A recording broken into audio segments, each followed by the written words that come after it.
मामाची बायको सुगरण, रोज रोज पोळी शिकरण. हे सारखं ऐकून ऐकून एकूणातच शिकरण करता येणे हा सुगरणपणाचा कडेलोटच आहे हे मला कळून चुकलं होतं. त्यामुळे माझं लग्न ठरल्यापासून होईपर्यंतच्या प्रेमळ प्रेमळ दिवसात जेव्हा मी माझ्या भावी नवऱ्याला भेटले ना, तेव्हा मला शिकरण सुद्धा करता येतं बरं का, असं म्हणून मी त्याला थक्क केलं होतं. अहो, कोणाच्याही आयुष्यात ते दिवस पाकाचे असतात, स्वयंपाकाचे नाही, म्हणून बचावले.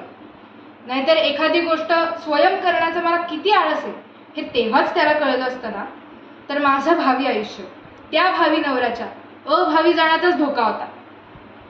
आणि ते विक्षिप्त नावाचे पदार्थ, काकडीचा कायरस, वांग्याचे धपाटे आणि खस्ता कचोरी, हे पदार्थ फावल्या वेळात खायला चांगले लागतात यावर कोणाचा विश्वास बसेल.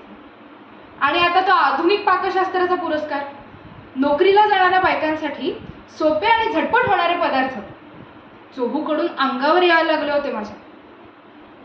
मेथीची एक जोडी चटकन निवडावी या वाक्यालाच मी चटकन कृतीचा कागद दूर सारते.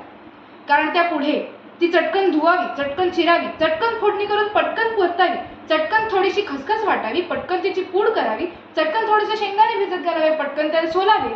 हे सारखं सारखं ऐकून ऐकून चटकन आत्महत्या करणे एवढा एकच उपाय माझा पामरापाशी राहिलेला असतो.